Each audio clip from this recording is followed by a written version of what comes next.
Oh, hey, what's going on, everybody? Show of hands for folks that didn't realize until the red button went up there that we were actually going to live stream this one. Yep, that's me. That's just me. So we were a little late on the 30-second timer there. It's all good. We've got an exciting episode. Who am I kidding? They're all exciting. We're having a lot of fun here. It's Big Sexy's Digital Nomad. We are touring the world in pretty much the same shirt today. Here's your host, Big Sexy. Good morning, good afternoon. Two different shirts. They just look the same. Right. Just the same color. And whenever this is hitting your ear holes, I hope that it is good. Yeah. Welcome to episode 110. All right. We're going to relate back to this. Remember episode 110, because when we finally do put together our group outing for the podcast, which still may be a few years from now, and it will almost certainly be on a cruise ship, we're going to order like a 6X Big Sexy Digital Nomad, and we will wear the same shirt. It may only be for like 30 seconds because... Right. It'll be long enough for the photo op. Right. We're going to wear the same shirt. Well, okay, that's the deal I'll make. 100 or more people on this cruise with us, and we'll do kind of we're going to stand there wearing the same shirt for as long as it takes for everybody to come through and get their picture taken with us. Yes, that'll be really weird and awesome. And we both like those things being really weird and awesome. Man, it's been when did we record an episode? Because it feels like it has not been a full week since we last recorded. Did we do this on Monday? Did we drop? Yeah, I think we recorded. I'm just thinking. No, I think we did 2 last week. We did 2 last week, right? We did one Monday or Tuesday, which was 108 that took us 6 takes. Right. And then I think that we recorded 109 normally Thursday. So it actually has been a week. Then it's been one hell of a week. This month has been one hell of a week. Right. Yeah, I mean, you've been stalking UPS for a couple of days, a week and a half, I want to say. Yeah, it's been a minute. My co-host wonderfully sent this is the exact same kind of podcaster you got, the Pod Tracker. The Pod Track is exactly the same, and then there was the kit that came with it that was pre-bundled with Amazon. So your microphones are different than the one that I have, but the kit seems to look good. So boom. But luckily it's all the same brand, which I've found helps. Right, especially with compatibility and everything. So if I sound different, ladies and gentlemen, it's because I've upgraded to back to a microphone and a Pod Tracker. You see, I got my little noise canceling headphones on, which is wonderful. Although it means I can't necessarily hear a lot of background noise. So I'm hoping you're not getting any. I don't think you are. I think this dynamic microphone, so it's picking up just me and the voices, plus, the program has its background noise canceling AI trickery that happens behind the scenes. But yeah, man. So the hunt for this was long because I noticed. So you had ordered it on Amazon. Yes. And the Amazon US doesn't ship to Mexico. Right. And before I got a chance to tell you that if you're going to order this on Amazon, do it from Amazon Mexico, because then they can deliver directly to our address. You had ordered it, had it sent to you, and then you UPS'd it to me. Sight unseen. I know you have. I put my sticker over Amazon's sticker to send it to you. So I never cracked the box open. I never confirmed that they sent me the right stuff. I was very happy to see that when you sent me the photo. I didn't tell you that till just now. Right. But, I've been ordering from Amazon. They definitely cracked it. Yeah. Yeah.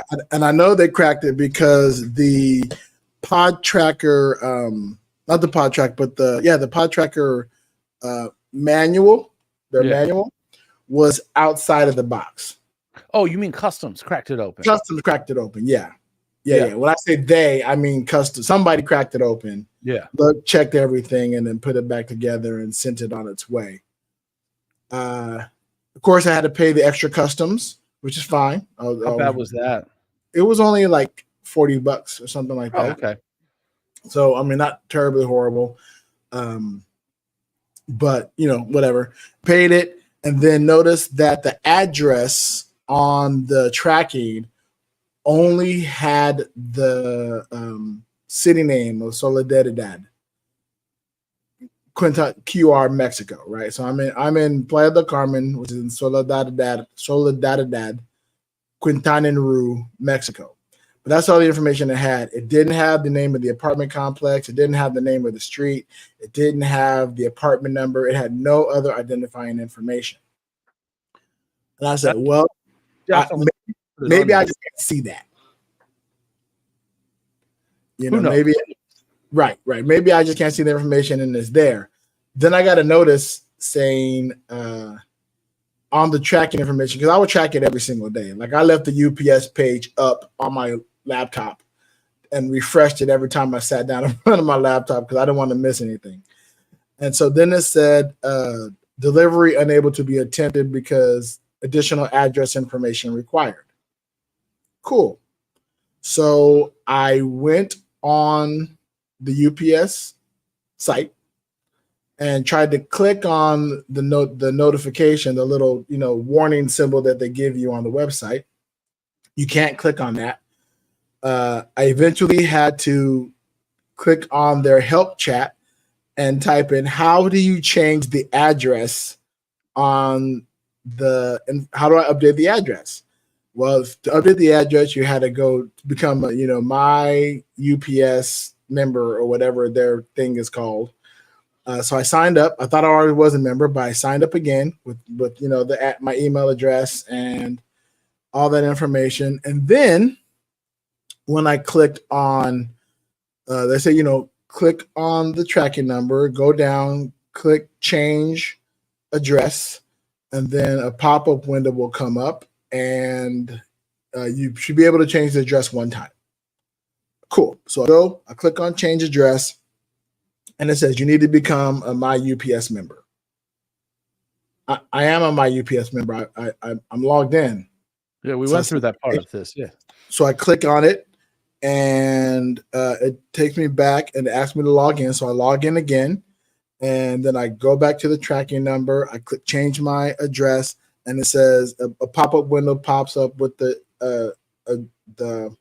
tracking information. And there's nowhere on the tracking information itself does it say change the address. So then I click on the tracking number again, click on change the address again, and it says you must become only available through My UPS. Okay, that happened 4 times. And I said, okay, either I'm doing something wrong or there's something wrong with the site, but it's UPS. So, I figure it should have it should in order. In order. And so I find the customer service number for international delivery. And my concern was that maybe it's because the UPS tracking was the US tracking number. So maybe there was a disconnect because it was coming to a Mexico site, right? So maybe there was a disconnect in there. So I find the contact phone number for the UPS International. I call them.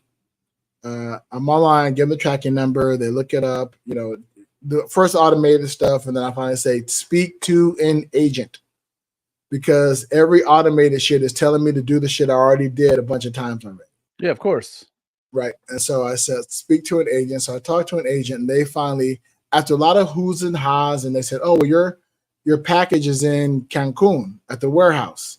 Yeah, I know that. I can see that. I can see it there. It's asking me to update the delivery address, but I can't update the delivery address. And the UPS guy tells me to do what the website had been telling me to do. And I said, look, and I'm keeping my calm. I'm trying to keep a cool head because I understand it's protocol. Luckily, I have done customer service. I know the format you have to go through, whether it makes sense or not. Yeah. So I talk to the guy and I say, no, I've already done that. It's giving me a loop. It won't get past the loop. He says, give me just a moment. Puts me on hold. And luckily, I think the UPS hold music is unnoticeable. right? It's non-memorable, which is nice because it wasn't ingrained in my head. Yeah. I can't remember how it went. So okay, it must have been just a nice jazzy tune. Finally, he comes back on and says, "Okay, you need to call the UPS in Mexico. Call the warehouse in Cancun, and then they can deliver. You can tell them the address, and they can then deliver it to you." So it gives me the Mexican phone number, and I immediately go to my friend Cecilio. Shout out to Cecilio, who is one of the first friends we really made out here, and he speaks Spanish. And so I say, "Hey, Emilio, can you do me a favor? Can you call UPS and have them deliver the package to our address?" I give him all the information. He's like, "Oh man, I hope you're ready for a lot of back and forth because it takes a minute. Like I had something shipped to me and it took forever for me to get it." And I was like, "Well, I'm ready for it, but if I got to go to Cancun to get it, I'll go to Cancun to get it. It's important." Yeah. Right. And he's like, "Okay, so let me call." So I give him all the information, tracking number, our address, and then in between, as I'm messing, because that's all via text message, right? I'm also looking up. I decided to search. Well, I'm going to look for where the UPS is, and I find out there are UPS access points here in Playa del Carmen. And I was like, perfect. So I sent him another message like, "Hey, instead of sending it to our home address, because who knows if I'll be home, if the wife will be home. The wife doesn't check her phone ever. I check my phone, but I'm the one who's out and about shopping or whatever. And I know that home delivery is tricky here. So I said, have it sent to the UPS access point here in Playa del Carmen. I can go get it from there." And he says, "Cool." At the same time, I finally get an email from UPS because, of course, I had sent a contact email with all my request information saying, "We got your email. We will update the information and get it sent to the access point, the UPS access point." So I'm like, perfect. I'm hitting them at both angles, on the phone and email. So this should happen perfectly. And within the next day, I got notification that, it was on its way from Cancun. And then later that day, I got notification that it was in Playa del Carmen. Nope. My elbow hit my wrist, forearm hit the thing. Woo! Hold, please. Hold, please. Okay, thank you for calling. Can I help you? Hello, UPS. Thank you for taking my call, man. Yeah, it was. Woo. Hey, at least we're not live streaming this. Oh, look. Well, I mean, the good news is, we're not live streaming it, even though we are, but nobody's watching it. So that's right. Yeah. So everybody will get that in the watch back. Because I'll leave it in, because I'm not going to go back and edit this part out. Yeah, that sounds like work. Yeah, it does. It really does. So I get a notification that it's there, and I make my way to at the access point. To the access point. I just want to make sure that I'm still following this after the diversion that we took with the little timer again. Yeah. So the UPS package is at the access point. So I look it up. It's a 32-minute walk, and I go, I think I'll walk there. It's a nice day out. I walk there, and I start walking, and I get down the block, and I think I don't want to walk 36 minutes to this place. So I grabbed a cab. I just took a cab. I got a cab, and usually if I can walk it versus take a cab, I will. Again, budget, and the cabs right here can gouge or whatever. But I said I'll take a cab there because I want to hurry. I want to hurry there and get it. I don't want anything to distract me from getting this package. So I got a cab, went to the UPS access point. It was very easy. It came in a nice sized box, and I had taken just my regular shopping bag with me. So I opened the box. And I was going to record it, but I was in the UPS office because I was gonna do like the unboxing video Yeah. because that's apparently all the hype nowadays. But I said I'm too busy and I'm too old for that shit. So I opened the box and there it was, glorious. I was surprised at the 3 boxes because I didn't know all that you were sending. Right, I thought it was just the pod tracker and a couple of microphones, but I didn't realize each microphone set was its own box. The microphone and headset set was its own box, and then the pod tracker in its own box. So I figured with the option available for me to send that whole kit with you doing interviews, now the only thing that you need, and maybe it was included in there because as I mentioned before, I never cracked open the box, is an SD card to slide in there. You now have a completely remote system if you need to. It doesn't need to run like this. So, no, there was no SD card in it. So my immediate purchase list, and there are places here that I can just go to an electronics store and buy these things. I need to buy an SD card, memory card, to record remotely, and I already have batteries, right? Because it's battery operated. And I have a good old-fashioned Energizer rechargeable batteries, so they last for a while. This is an interesting question that I have. Yeah. And I'm just now realizing it for the first time in this conversation.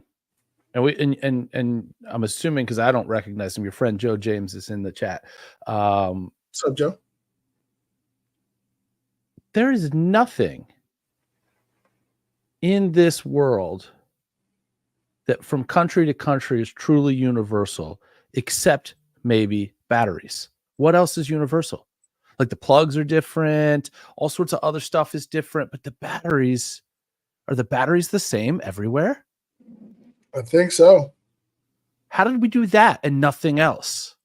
Yeah, right. Like how come the plugs, even like, the plug to use, because I have a good old-fashioned Energizer, not a sponsor, but they should be a sponsor. Plug battery recharger. This but podcast is too big to take Energizer as a sponsor. It's the Americas. Yeah. Plug. So when I was doing that, when I had this in Europe, I had to have a good old-fashioned adapter to put in. I tell you what, I am so happy. Joe, I miss you too, bro. I am so happy that we're back in the Americas because all my regular plugs work. Yeah. Although I do have a bunch of European adapters now in a bag in my suitcase. Oh, I don't need these right now. But we'll be going back to Europe, so I will need those eventually again. Right. But I remember when we first got to our Airbnb here and I saw the regular plug, I was like, babe, they're regular plugs. Yeah. I don't need like a Mexican plug adapter. They're the plug. I say regular. They're the plugs we're used to. Right. Yeah. Yeah. Because, I have now since had 3 different types of plugs because the UK is completely different than the rest of Europe. Yeah. The UK has that weird slat triangle ones. The weird slat. When we did the Egypt and then London trip, what we found were, how they make like the USB port type of things where you can plug a bunch of different plugs and USB and stuff like that in, right? So we found one of those where on the back of it, you could modulate depending on what region you were in. So there was a way that you could set the back. I wish I had it here with me, but there was on the front, you could plug in maybe 4 of our standard, like 3-prong plugs. Nice. As well as both USB and USB-Cs. And then on the back, depending on how you configured the thing, you could plug it into an American. So it was really just an expander. You turn 1 plug into 6. Yeah. Or there was one way that you could set the thing up for like the Egypt, where it was in Egypt is slightly different than it is in London. But this one device accommodated all of those things. That's what I need to get one of those because I have one, but it's only good for 1 plug. Yeah. Right. It's just a single adapter. but whichever one you push out, it has each of the prongs needed for whatever country you're in. And then it had a USB that you can plug in on top for USB. So yeah, I have one of those, and then but you always need more than just one. So I would love one that was like multi-plug that had all the things on the back side of it. So I have to look that up when we're traveling again, when we start our travels one more time. So yeah, so I got the package, and then I sent you a picture the moment I got it to let you know that I got it. Mission accomplished. Mission accomplished. And then I decided I'll walk back. I want to see the area. I was on another major street here in Mexico. I was on Benito Juarez, and I went, okay, let me see where Juarez goes. And so I took Juarez all the way to 5th Street, which is like the world famous 5th Street in Playa del Carmen, Mexico. Because you've heard of it, right? You've heard of world famous 5th Not at all. Street. Playa del Carmen. Oh, no, it's not world famous to you there? Okay. Is it just labeled world famous? It's called people when you look up on any travel website or any hotel website, located minutes from the world famous Fifth Avenida, Fifth Avenida, right? So, but it's interesting. It's basically any it's like a Fremont type of street, locally famous. No cars are allowed. It's all shops all the way up and down the entire way. It's a very interesting walk. And so I said, well, let me walk from whatever. Interestingly enough, I walked past the bus stop that we came in on the very first night we were here. And now I know how far away that bus stop was from where we were staying and how insanely overcharged we were to get from that bus stop to our Airbnb, which would be normally a 70 peso ride. He charges 390 pesos. Ooh, that's first night. Didn't know any better. Too tired to do the conversion rate. Don't know where it is, so I don't know how far away it is. Right. So yeah. I went, oh, I would love to find that dude and just punch him in the dick. But, bygones be bygones. Again, that's why I ended up walking. That's why I ended up walking a lot here because, like, that lesson goes, fuck taxis. Until my friend, again, Cecilio, our friend Cecilio and Lena have been very, very helpful in our endeavor here in Mexico. They have hipped us to a lot of ways because they've been here for a minute. They've been here for a while. They've navigated the environment. And so they helped us with a lot of clues. They told us about a couple apps that were good for us. They told us about there's a bicycle, like a rideshare bicycle here, that there's always bikes available. And I found out why, because the app sucks. The program itself is terrible. There have been a lot of reviews like I put it in and it would not let me cancel my ride or end the ride. So it kept charging me. Oh, that's not good. Right. Charged me twice. And I luckily I couldn't get it. I saw the one when we first got here. So I immediately tried to look at the app, see if we could download it and, ride bikes. Cause I'll ride bike anywhere. Right. And I went, oh, apparently I can't get it. And so thankfully I wasn't able to do that. Yeah. Speaking of Cecilio and Lena, I saw they came by last night. We had a goodbye party for our friend Monica, who is headed back to Baltimore tomorrow. Oh, I've heard of it. Yeah. I think you're pretty close by. And we had some chats. She's from Baltimore, so she's headed back tomorrow. And so we had a goodbye party for her. We really became really close friends. We would hang out together, and she loves mahjong. So we started playing mahjong, and we hung out. So I said, hey, how about we get a few friends over? We asked her, like, hey, we need to have a little goodbye party before you go. Do you want it to be just us, or want me to invite a few people? She said, no, I would love to invite a few people over. I said, cool. So I tried to invite people who knew her and who played mahjong, because she wanted to play mahjong at least one more time before she left. So I sent the word out, say, hey, we're having a goodbye party. If you want to come, come. And so I want to give a shout out to Natalie, Zakia, Indigo, Sharon, as I said before, Cecilio and Lena, and eventually Alina, the realtor the broker who got us our apartment, came by later that night. But we all hung out here, and of course to Monica, who part it was, and to my lovely wife, who made tacos. We made tacos and had a taco bar. Nice. And people brought over food. It was absolutely delicious. And then we played Curses first. Have you ever played Curses? I've said a lot. Yeah. You never played the game. So the game. Never heard of it. Never heard it? I don't think so. Curses is an improv game at its core, right? It is the funnest game I've ever played in life. It is my favorite game of all time. Mainly probably because I'm an improv guy, right? So I love the acting out part of it. So it's essential. So there's 2 decks. The first deck is a challenge card. You get a challenge card. This is like a commercially marketed board game, tabletop game? Yeah, you could go on Amazon now and get Curses. I am. Yeah. The first deck is a challenge deck, and you get a card, you draw a card, you read the card out loud, and you do whatever the card says. For example, it might say Curses. Challenge card, curse card, there's a bell.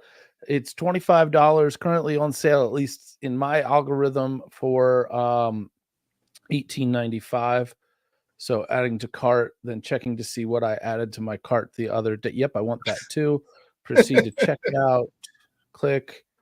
Going home, not going to Mexico. Wonderful. Boom. I never got it to work to send to Mexico, so yeah, and you can't. You have to go to Amazon Mexico to make that work. Yeah, so you give the challenge card. You do whatever the challenge card says. Like it'll say, "You're a cheerleader. Show everybody your best cheer."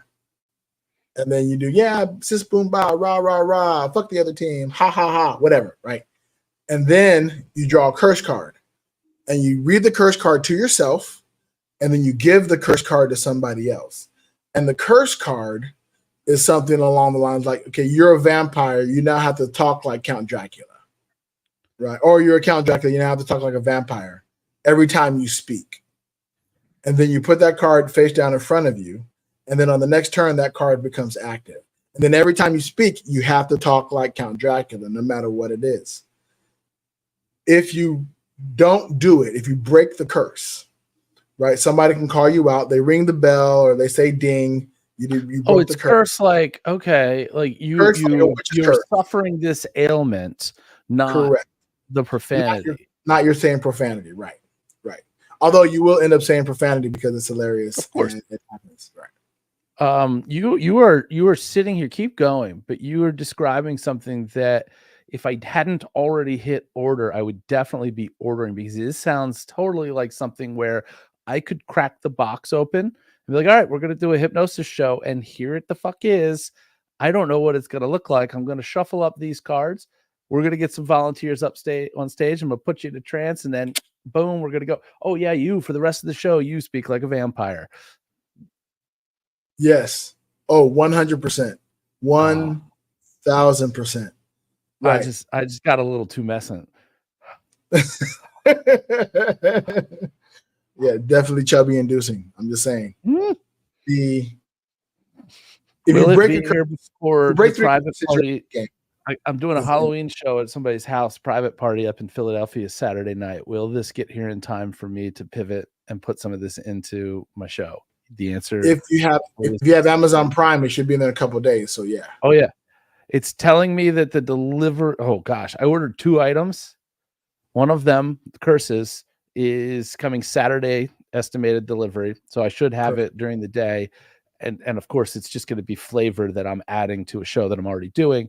And then the other item that was in my cart from last night apparently is arriving today between 5 and 10 p.m. Don't you love same day arrivals and how insane that is? I wasn't expecting it. I saw on either my reels on Facebook or on TikTok somebody talking about and I don't have this problem, but my wife needs this. The absolute number one best, like the behind the ear patches for seasickness. Uh-huh. So I was like, I'm gonna throw these into my cart. And it's like, buy these, don't buy the cheap ones. They're better than anything else. Why am I doing this? Because there's a cruise on the horizon. Right. I was planning on doing this at the end, but I'm just going to use this as a segue. I actually posted on, we're really starting now to push this Elkton Magic cruise that's in April. And it's going to be great. We have not officially named any of the performers yet, although obviously everybody on this podcast knows that I'm one of them. Of course. It's a cruise out of Baltimore. It's on Carnival. There is no upcharge for the Magic portion. So you are paying the rates that that it costs to get on this boat through the travel agent Chris and Lisa, who are patrons on our show and everything like that. The economy of group cruising is going to allow, and the reason that we have the different tiers is going to allow us to put these performers on the ship, and then Elkton Magic has a budget to pay them a stipend. So none of your money is going to pay for these performers. It's all your money's just going to the cruise. And one of our performers, who I'm not going to name, but they posted on their social media yesterday or this morning after I posted something yesterday. I posted, hey, who wants to go on vacation with me in April? And I got a ton of responses to it. So right. One of our performers, for anybody who's on the Patreon or watching this live, posted a photo, which I've now had doctored. Hey, who wants to go on vacation with me in April? And then I threw myself in the back so that in a couple of days I could be like, hey, who wants to go on vacation with me? Who didn't respond to the one, but have this photo. And then we've put together other ones. The other one that we did, this is hilarious. Let me find it here. We did some digging to find out, because you can usually find this information out ahead of time, who the cruise director on the Pride for the week that we're going is going to be. Mm-hmm. So coming soon to the Elkton Magic, all of the Elkton Magic social media feeds is, hey, who wants to go on cruise with us? Who wants to go on vacation with us? We're not going to tell you who the performers are, but hey, look, this is the cruise director. Because that's a picture of the cruise director on our ship. I don't remember his name, but I downloaded his photo to make this happen. So we took the same beach photo, superimposing everybody and flipping everybody out. There is every permutation and combination of each of the three performers in the front with one of the other in the background. And then these two random ass people are in all of the photos. We have no idea who they are. So they're about to be internet meme famous. Well, for whatever that is, but yeah, I was like, you never know. You might end up in, on a Where Are They Now meme show. Yeah, why not? Why not? Show, right. 100. That's going to be a lot of fun. But join us on that cruise. I've gotten, after my post yesterday, there were a couple of hypnotists, some from Europe, who reached out to me. Hey, what are the details? And I'm like, if you wanted to come to the States about a week and a half early, because there is a big hypnosis conference that's at the end of April. Mm-hmm. I'm like, if you're coming into town for the Heartland Hypnosis Conference, come early. Come hop on this boat with us. I'm going to say boat. I'm not supposed to say boat. You're not supposed to say boat. I learned via our father podcast that you're not supposed to say boat. You're supposed to say ship. Yeah, get on the boat with me. Let's break all the rules. Get on the boat. Because you remember... I was advised once we got approval, and I'm going to be clear in case anybody's listening. I'm talking about something totally different now, not the same thing. But once approval was gotten for all of the entertainers, somebody reached out to me and said, hey, do the show you want to do, not the show that got approved, because nobody is going to be checking. So I will be doing my show on this ship. Oh, perfect. Good deal. Yeah, it's ship's too big. The right hand doesn't know what the left hand is doing. Exactly. Right. And you're going to be messing with the mind. So nobody knows what the mind is doing. So who cares? Well, plus, if we rewind to a year and a half ago, when I first started to learn to do this, I had all of these notions about, well, I can't do if this and I can't do if that. Nope. Has it already been a year and a half since you started learning hypnosis? year and a half, 40 shows. It's been Woo! a wild ride, and it's been a ride where I have gotten all sorts of different things thrown at me to the point where it's like, oh, you want me to do, let's get that Dr. Seuss book out. All right, you want me to do this show on a train, in a plane, in a house with a mouse? Doesn't fucking matter. Let's go. Let's Right. go. Sound system, no sound system, indoors, outdoors, 100 degrees, 20 degrees. Boom. In a car, in the truck, I don't give a fuck. I would do the show wherever I want. Exactly. Yeah. 100. 100.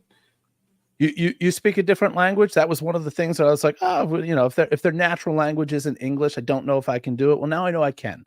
The question only then becomes, do the suggestions that I give to try to prompt skits, do they make sense? Have you worked on giving suggestions in the foreign language? No, not yet. I haven't had any reason to yet. Okay. But I did have a guy. Okay, get this. I had a guy in Rochester who was a volunteer, and he was definitely in trance, and he was of Asian descent. And I'm doing this routine where, and I'm trying to not make it a courtroom drama, but the show's called The Court of the Mind. So I'm trying to get some kind of fun, playful law stuff in. Right. So there's a sequence in this show that has them driving a car, and they're the only ones on the road. They can go as fast as they want, blah, blah, blah, blah, blah. And then there's a siren, and they get pulled over. And I have them coming up with excuses as to why they were driving the way that they were. Some of them were going fast. Some of them blew a red light, one of those with the camera, because I actually have them smile to take a pose for it. Right. And I get to this guy, and sometimes there's always somebody that poops or has to poop. Almost every time I do a show, somebody in the line, that's the excuse. Mm-hmm. Somebody's having a baby, or they have to get to the hospital. And then my friend of Asian descent is like, oh, no, speak English, right? And lays it on totally thick. So much so that I was like, and I'm like, oh, okay, cool. And then I'm asking him something else several routines later, perfect, complete English. I'm like, damn. Of course. Like total callback now to the excuse that you gave to that cop. Like, you were totally just putting that on. Good on you, man. Yeah. So you learned a couple things there that foreigners will happily adopt a stereotype to get out of a ticket. 100%. And somebody always has to poop. Always has to poop. It's just like it's kind of like when you've heard Penn talk about, and Matt Donnelly talk about Spanish card magicians on Full Us. And if anybody listens to Penn Sunday School regularly, you've heard a lot of this, or any of Matt's behind the scene Full Us episodes, when they have the Spanish card magicians and they're ready to do the dirty magic move that they don't want you to see. It's always in English. How is it you say, they pull that. I now really speak my language and not yours, so that you are paying attention to me fumbling for this word that I sure as fuck know what this word is, but now I've done the dirty work, and you were paying attention to me struggling for this, pretending to struggle for this word. Right. Brilliant. Absolutely brilliant. Yeah. Almost makes you jealous that we don't kind of have that in our pocket. Right? Unless you perform overseas. Yeah. Right. Because I'm pretty sure Penn does that in Spain, or did that in Spain, right? When he's working on his Spanish. On Spanish, I'm pretty sure he definitely did that in Spain. ¿Cómo se dice misdirection in español? Yeah, here it is. Right. Yeah, it's I saw a video that is very much, but in no way related to this, of what did they call it? Airwalking. And when you watch somebody do this in full speed, it looks like they're walking on air. Okay. But what they're doing, it's like backwards of moonwalking. It's the forward moonwalking, except they're actually off the ground, And because of the way and the deliberateness to which they put the front forward there and up in the air, and the speed in which they do it, there's always a foot on the floor, but you never see it. You're only ever focused on that front foot. And as they're moving, it totally looks like they're floating. And it's all just instantaneous misdirection in the moment. Oh, interesting. Yeah. I'm going to have to look up some airwalking. Do you know who Vengeance CNS is? I think Chris Angel is in the Twitch feed. Oh, so somebody has a question on Twitch. Problem is that you are streaming to 2 different Twitch channels, and I don't know which one it is. Well, look, no. Here's the deal. Here's what you do with live. We see it. We just talk about it. We see. What's your question? Ask your question, and we'll continue talking. Now, I actually just referenced my wife and the patches for the this individual wants to know if I am single. I am not. I am off the market. Apparently, you're really cute. What I imagine this is your wife on another line. Maybe she created a fake Twitch account or it's a family member or somebody you know. It's definitely somebody you know. Oh, yeah. I doubt it. And I can tell you right now, she ain't got time for that. So it's certainly not her.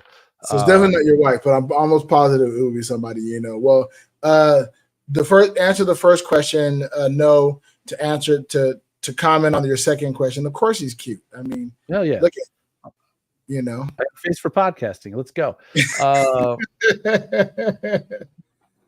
Speaking of cute, and actually not at all, I have a question for you.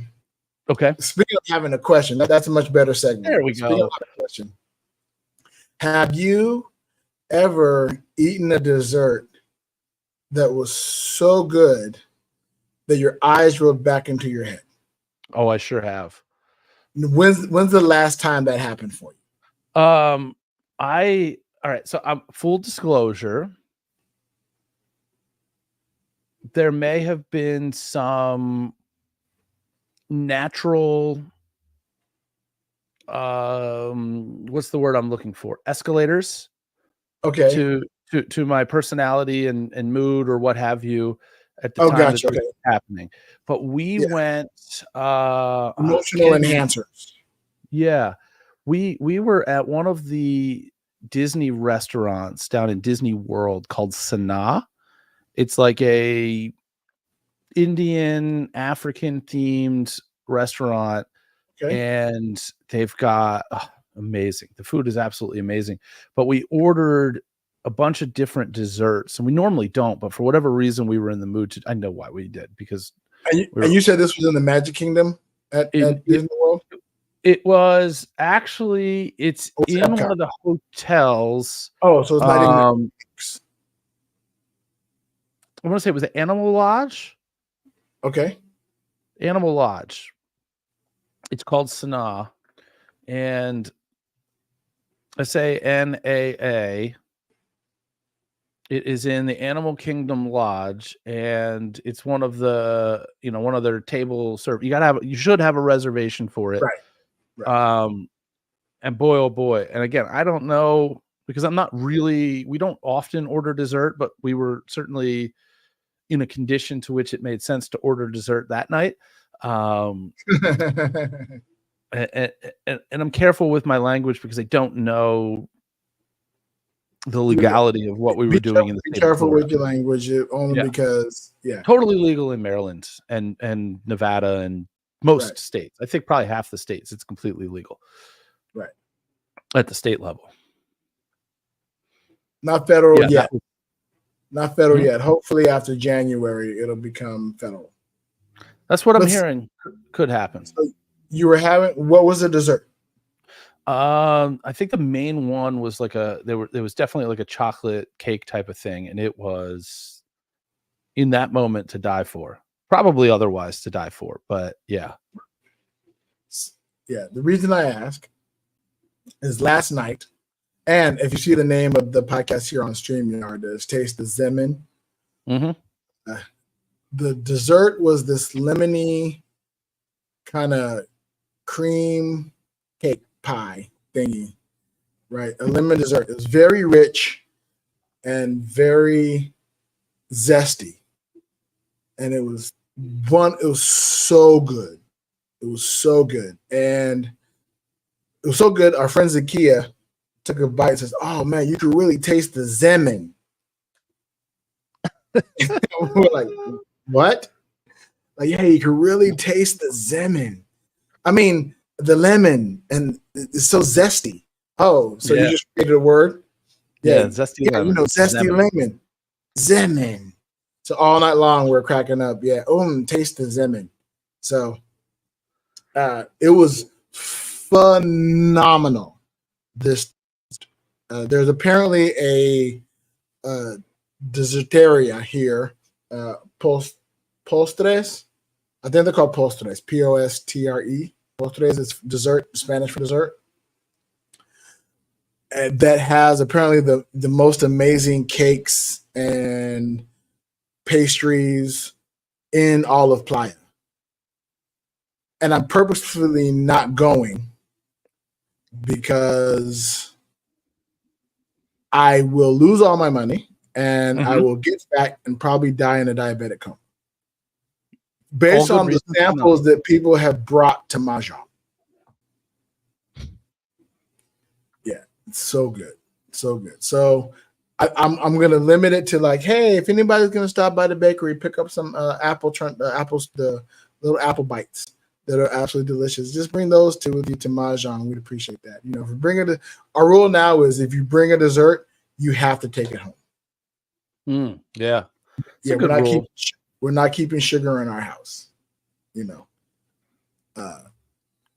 which we did struggle with the first few times because people would bring a dessert and then they bounce beforehand. Like, who left it? All right, who's taking this home? Yeah, eventually, the good news is people will almost always take home free food. Yeah, of course. Yeah, and indulge or what have you.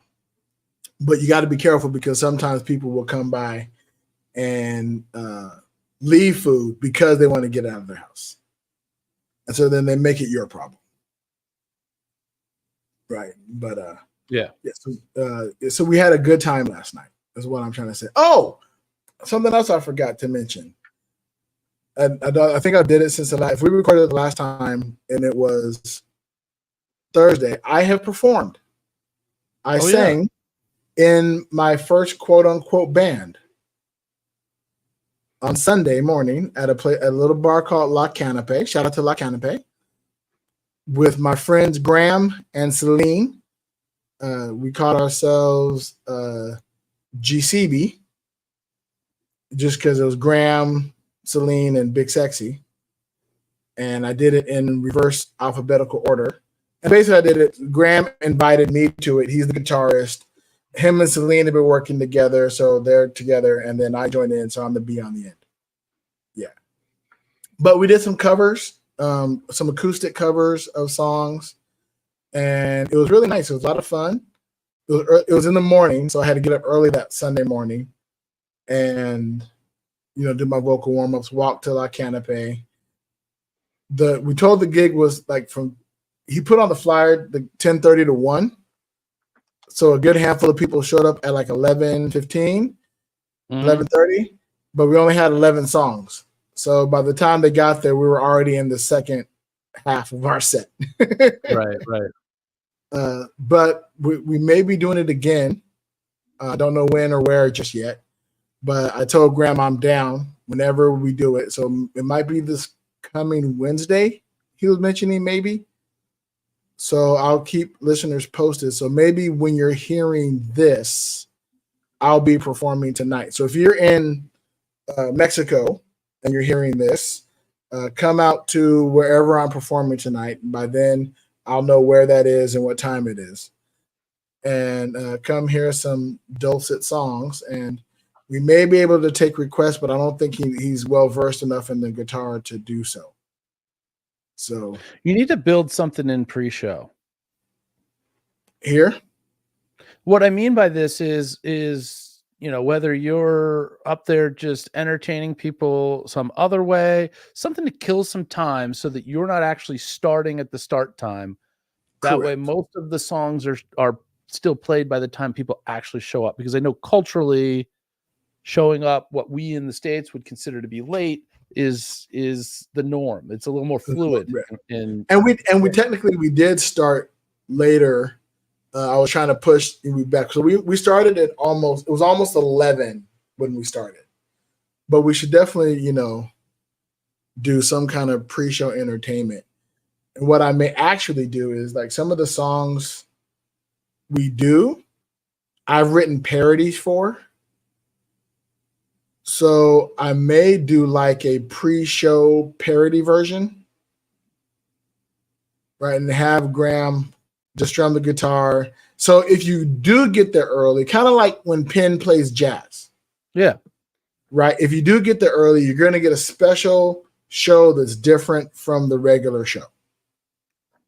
I like this idea. I'm going to jot this idea down right now so I don't forget it. Show, pre-show, parody. No, that's not. I'm going to comment there. Pre-show parody songs. I know what that means. Yeah, cool. So yeah, I'm excited.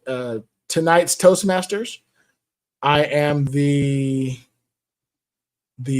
top table topics master tonight. I'm in charge of asking questions of the group and having them come up to do impromptu speaking for up to 2 minutes. Would you like me to go over what I'm going to have them talk about? Yeah, let's do it. All right. So here are right now I have 6 questions. I need to think of 4 more. So today's topic is the Day of the Dead, the celebration of Dia de los Muertos, the celebration that we, of Halloween, but here in Mexico it's November 1st and 2nd. Hello, Rachel. Welcome to the podcast. Happy to see you with us.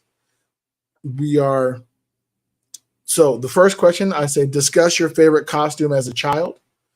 It'll be the first question, or somebody come up with first topic, somebody to address. The next one is, tell us a tradition you had as a child that you passed on to your own children or to children in your family if you don't have any children of your own. The next one is, the Dia de los Muertos is a joyful time that helps people remember the deceased and celebrate their memory. Share a favorite memory of a loved one who has passed on. The next one, Dia de los Muertos is celebrated passionately throughout Mexico. November 2nd is an official public holiday in Mexico. What non-traditional holiday deserves more attention and why? Now, explain what this is. You've got these prompts. I have these prompts. And then talk about it? A person's going to come up with that prompt, and they're going to, for up to 2 minutes, talk about that prompt. Excellent. Next one, discuss the pros and cons of creating your own costume. If possible, include a time when you made your own costume and if it was a success or a disaster. And then the 6th one, I need 4 more. Imagine you're at a Day of the Dead party and you see a work superior dressed inappropriately, a costume that is just in bad taste and a bit disrespectful. Say like a Freddy Krueger in a sombrero. Tell us or show us what your response to that situation would be. Now, I need to come up with 4 more suggestions or prompts around Halloween or Dia de los Muertos. So, Rachel, the context is, this first time watching. Hi, I'm Big Sexy. This is Big Sexy Digital Nomad. I'm currently in Mexico, in Playa del Carmen, Mexico. I am the table topics master of a Toastmaster international event that's tonight. I have to come up with 10 prompts for people to come up and speak on. And so I am going to do that live on air right now. Come up with the next 4. Um, People. So what do we think? You've been invited to attend a Halloween themed potluck dinner, and you want to make sure that you are bringing a dish that isn't duplicated by somebody else. Nice. What dish, and how do you know that there's little to no chance that it's duplicated? I like that. You want to bring a non-duplicated. Judge is the co-host. I'm a hypnotist. I am based in Maryland, although I perform all over the country and on ships and wherever the hell else they book me. So welcome, Rachel. How'd you find us, Rachel?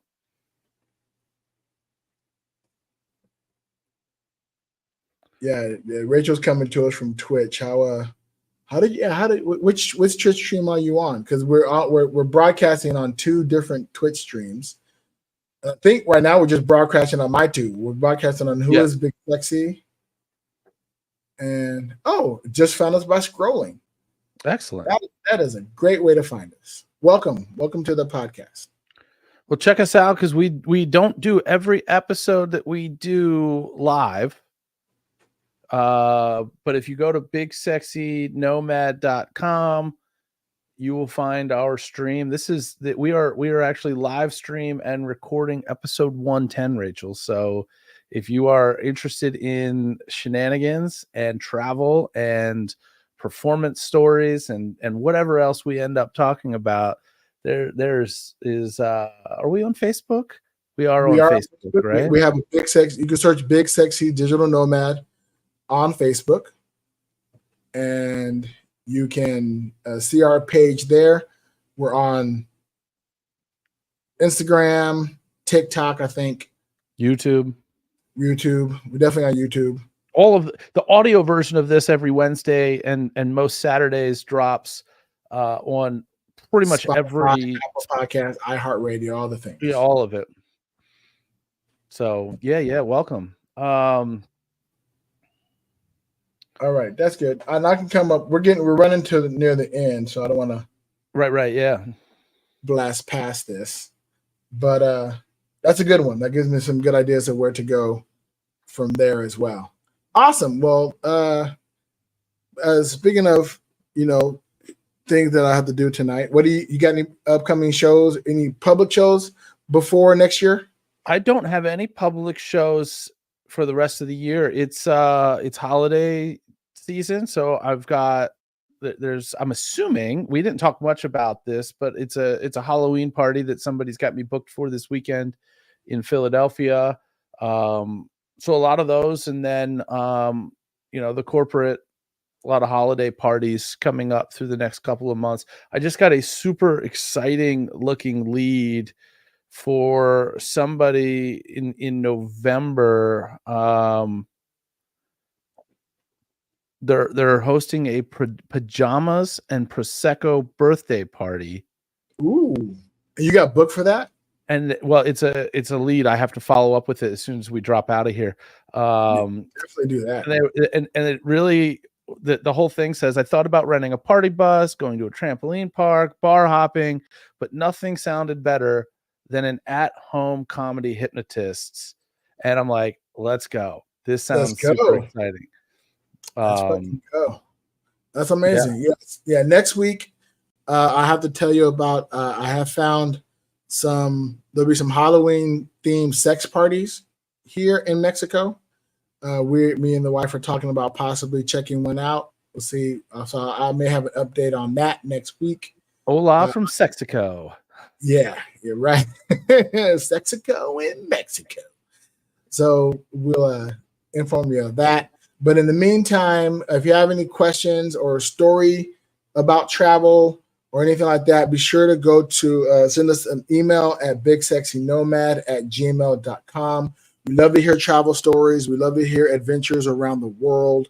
You can also, I think we still have access. If you want to just leave a voice message, go to prankcall.me, or you can go to bigsexynomad.com, leave a voice message there. What we really encourage you to do, though, is go on over to bullwiththebutthole.com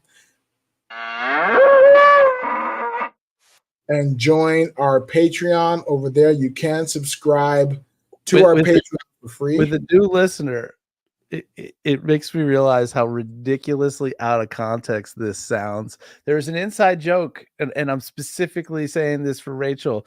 There's an inside joke to this, and why this web domain is bullwiththebutthole.com. And if you go to our Spotify and if you search Bull with the Butthole, you can ridiculous to you. Yeah. I love it. Well, I mean, it's kind of like fartsinthebag.biz on our podcast, right? It's so ingrained in what's natural that it just happens. But yeah, there's a story behind bullwiththebutthole.com. And if you want to know what it is, go ahead and write us in, and then we'll read that on the air and be happy to tell that story one more time. But yeah, you can subscribe for free, or even better yet, become a subscriber to the podcast. You get extra content. You get access to our bonus content. Our interviews are available to all subscribers, but there are always little bonus extras and features and performances. Like I'm making a video of our performance at La Canope to put up on the Patreon. That'll be access to our paid subscribers. So again, go check out bullwiththebutthole.com, or you can go to www.patreon.com/bigsexydigitalnomad. Either work. But also, if you want the merch, we do have Big Sexy Digital Nomad shirts and stuff. You can swing on over to our merch store, which is whereisbigsexy.com. But where, like you're putting on clothing, definitely check that out as well. We appreciate it. Thank you all so much for tuning in and joining live. To answer Rachel's last question, how long we've been doing this? Over 2 years. We just hit our 2-year mark. Not too long ago, this month actually. This month, October 5th, was our 2-year anniversary. So we've been doing that for quite some time now, which is insane. Yeah, it's insane and lovely. But we're going to keep going. We're only growing, which is a beautiful thing. So we've got some cruises coming. We got all these other things happening. So be sure to check us out. And in the meantime,